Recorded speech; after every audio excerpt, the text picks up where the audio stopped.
Diariamente los medios de comunicación reportamos crímenes atroces, familias en las que hay conflictos, terminan en homicidios los mismos. Reportamos también menores con armas de fuego que en un acto irresponsable acaban con la vida de alguna persona. Feminicidios y demás ocupan diariamente las portadas de los diarios de circulación local.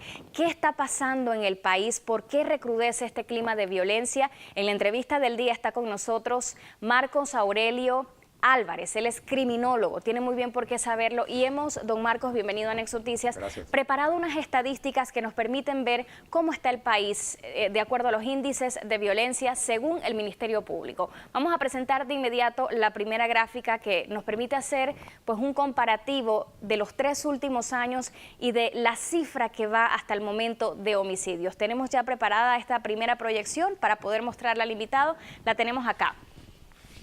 Bien, esta es la cifra de homicidios en los últimos años. En el año 2015 se reportaron 493 homicidios. En el 2016, 416 homicidios. En el 2017, 412 homicidios. Y en lo que va de estos primeros 22 días de enero, escuche bien esto, van ya 31 crímenes y algunos pues dejan mucho que pensar y desear de la situación del país. Vamos de inmediato a la segunda gráfica que nos da otros datos interesantes. Fíjese usted, tendencia de los crímenes ha bajado, pero cada vez hay más atrocidad. ¿Qué quiere decir esto? En el 2017 se registraron 68 casos de arma blanca versus 292 con arma de fuego. ¿Cómo interpreta usted esta información? Primero, ¿qué opinión le merece? Vamos, 22 días de enero, ya hay 31 víctimas por homicidios.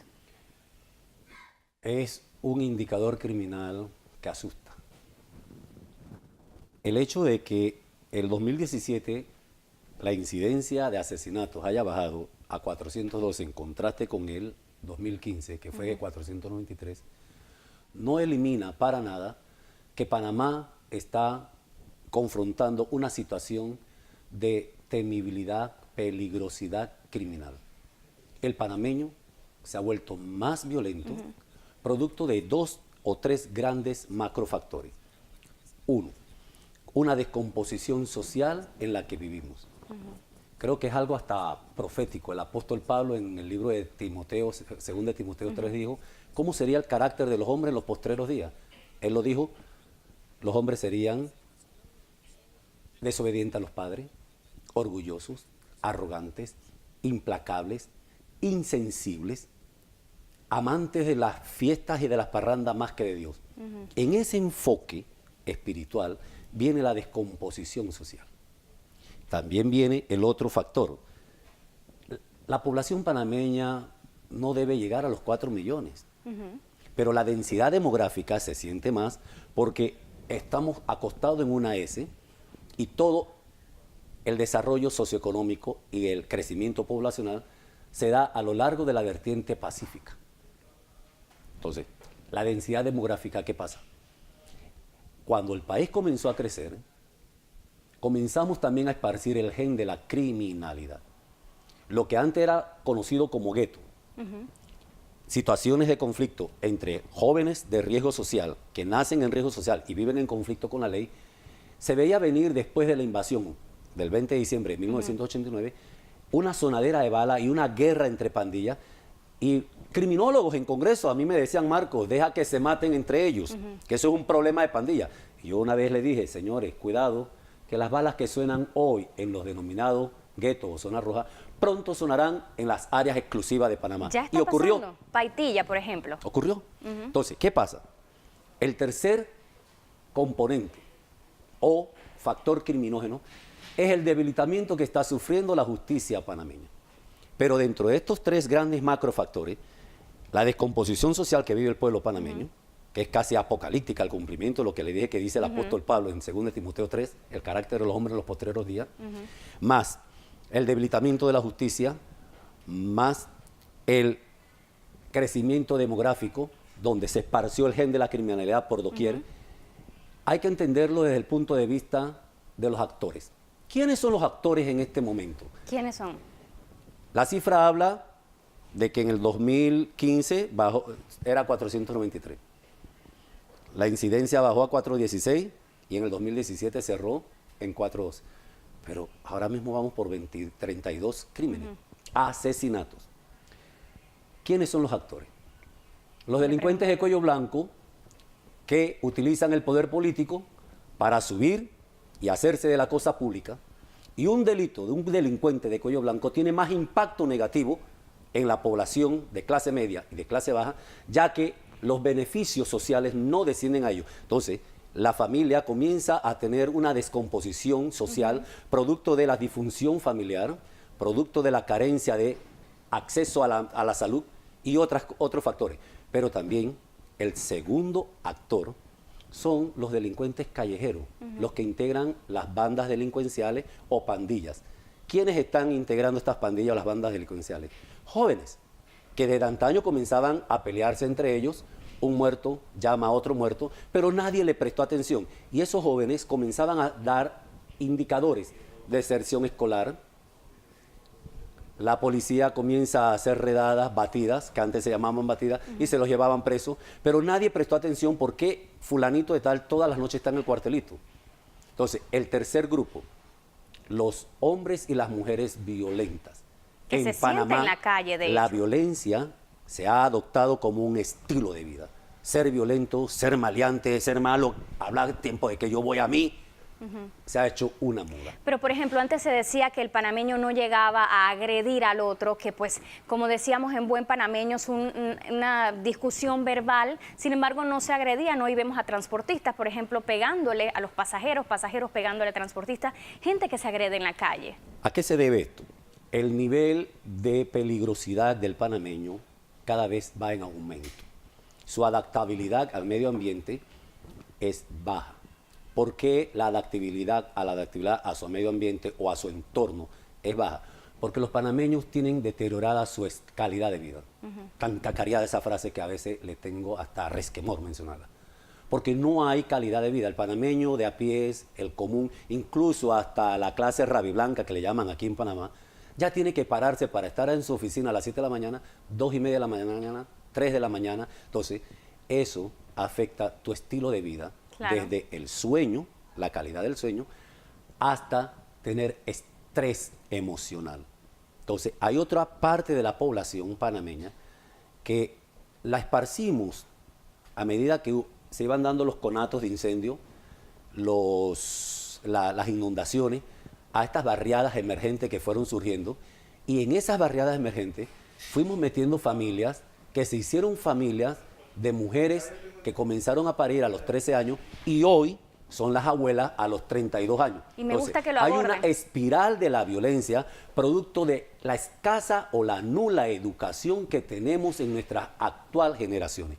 Madres pariendo niños a los 14, 15 años y ellas, al convertirse en abuela a los 30, 35 años o bisabuela, se ponen su chorcito y quieren seguir en la francachela, en la vida divertida. Y eso afecta mucho a la generación que va creciendo, porque ven en el modo de vida que llevan sus parientes un estilo de violencia y delincuencia. Me gusta la teoría porque de hecho queremos ver, por ejemplo, el embarazo precoz, que es muy común en los barrios, en los guetos, como un hecho aislado. Justamente según lo que abordaba del crecimiento, cómo se ha esparcido y llega a otros lugares, tenemos otras gráficas que mostrarles un comparativo que nos permite ver en dónde se dan la mayor cantidad de homicidios. Tenemos el primero en el 2016, fíjese cómo era por zona. En Panamá se registraron 235 homicidios. En Colón, 54. Y en Chiriquí, estamos hablando ya del interior del país, 33 homicidios. Si vemos la siguiente gráfica, ya vamos separando cómo se distribuye la violencia en Panamá, porque se separa San Miguelito.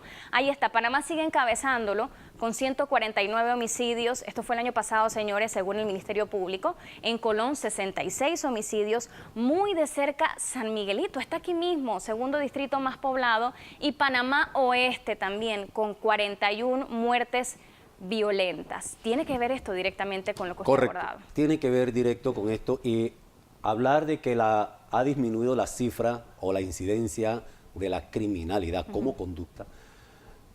Yo siempre cuando escucho hablar a los que dan estos informes decir, no, que la violencia o la criminalidad ha bajado un 15%. Y yo me pregunto, ¿y qué haces con el otro 85% que está delinquiendo? Le tengo otra. ¿Qué haces con ese otro 85% que no has suprimido y que están delinquiendo y que tienen caliente el patio? Es un hecho aislado, también dice mucho el director de la policía, el ministro de Seguridad. Son hechos aislados, guerras entre pandillas, ajustes de cuentas por ventas de drogas, pero eso no tiene que ver con la seguridad del país. La seguridad del país comienza cuando a nadie le matan un familiar. Usted va a la morgue judicial a reconocer un cadáver. Allí hay dolor. Claro. Allí hay derramamiento de lágrimas. Hay un duelo. La violencia se erradica cuando la familia panameña no vive encerrada en hierros. Cuando la familia panameña puede salir como en otroras antes de la invasión a caminar confiadamente, a hacer sus compras. Aquí el panameño de a pie ya no vive para socializar, vive para sobrevivir. Y frente a un peligro o una amenaza latente, reaccionan, no accionamos, reaccionamos. Entonces, esa cifra va creciendo. ¿Por qué razón? Porque los panameños están presos de lo que yo le llamo la trilogía de la violencia. Ira, miedo y frustración. Los panameños viven con miedo. No saben qué le va a deparar el día. Salen con miedo. No es cuestión y ya de van percepción. predispuestos. No es percepción. Si a ti te matan a un hermano ahora o una bala perdida, eso es inseguridad ciudadana. La ira es el detonante. En criminología tenemos factores predisponentes con los que nace el individuo. Están los preparantes y los desencadenantes. La ira, ya la gente ya viene preparada para reaccionar. Y ante cualquier síntoma de agresión o de amenaza a tu integridad física, tú vas a reaccionar. La gente dice en la calle, no estamos para dejarnos. O el juega vivo también se escucha sí, mucho. Y bueno, parte de esto es que el panameño creció en una cultura del juega vivo. Y lo otro, en el debilitamiento de la justicia, los delincuentes de cuello blanco no van a la cárcel. Entonces, los delincuentes que forman las pandillas y las bandas, si ven que el grande no hay certeza del castigo y reina la impunidad en ellos, ellos también, entonces comienzan, como dicen en el argot popular, a robotear a los menores y los utilizan porque ellos, según la ley, no pagan como adultos. Parece mentira cómo está ligado un actor con el otro. Le pregunto también, ¿por qué los crímenes son ahora más atroces? Dicen las autoridades, es que hay influencia extranjera, hay influencia de nacionalidades cercanas que han venido aquí y han enseñado a los panameños a matar atrozmente. Yo creo que la influencia extranjera es un aforismo para no dar respuesta científica con una política criminológica de Estado al problema de la criminalidad que vivimos. Cada panameño que se siente amenazado va a reaccionar de manera violenta porque tiene que defender su integridad, su patrimonio y sobre todo su familia. Entonces, vamos a las soluciones. ¿Qué es lo que hay que hacer? Este gobierno inauguró una política que buscaba, más que represiva, reintegrar a esos jóvenes pandilleros con barrios seguros, pero que, le pregunto a su criterio, ¿dio los resultados? ¿Se reflejan estas estadísticas? ¿Cuál es la solución entonces? Barrio seguro yo lo veo en las calles, porque aparte de criminólogo yo soy pastor y le predico a los jóvenes en riesgo social. Barrio seguro va a funcionar 100% cuando a los jóvenes se les enseñe que ser padre no es solamente agarrar a una chica y preñarla, sino aquí en Panamá hay una ley de responsabilidad paternal, aplicarle a ese adulto o a ese adolescente que cuando embaraza a una muchacha se haga responsable de ese parto. Barrio seguro va a funcionar cuando los jóvenes se les enseñe una educación de calidad para el resto de su vida, que ellos aprendan con el incentivo que se le da inicialmente a desarrollar un oficio, una habilidad que les permita desarrollar competencias y puedan accesar al mercado laboral sin que se les esté... A mí en los supermercados Rey, en el machetazo, y perdón la propaganda, se me han acercado los muchachos a decirme, siervo, cámbiame el bono de 50, de 40. Usted paga con esto y me da el efectivo. ¿Para qué? Claro. Para comprar marihuana, droga. Entonces, hay que hacer un plan de seguimiento para que Barrio Seguro funcione. ¿En qué yo estoy invirtiendo la plata? Aquí en Panamá hay que invertir en la niñez. Hay niños que ya están dando indicadores de violencia. Están desertando de la escuela, son los que llenan los cuartelitos todas las noches y hay que ponerle, yo escribí eso, lo pueden encontrar en la página de Google, cómo disminuir la incidencia criminal en Panamá. Y hay un aspecto que habla PSI, Plan de Seguimiento Individual. Cáele a ese muchacho. O sea, el punto ha estado en el seguimiento. Se implementa un programa, pero no se sigue. Hay que darle seguimiento. ¿Qué tú estás haciendo? ¿Cómo es la calidad de vida con tu familia? ¿Qué trato tú le estás dando? Señores, si ustedes van a los barrios donde están estos muchachos, el olor a marihuana les dice que no se están componiendo. ¿Pero por qué no se dan cuenta de eso las autoridades? Sí se dan cuenta, señorita, se dan cuenta. Pero en Panamá se paga payola. Payola es cuando tú pagas para que el crimen no sea descubierto.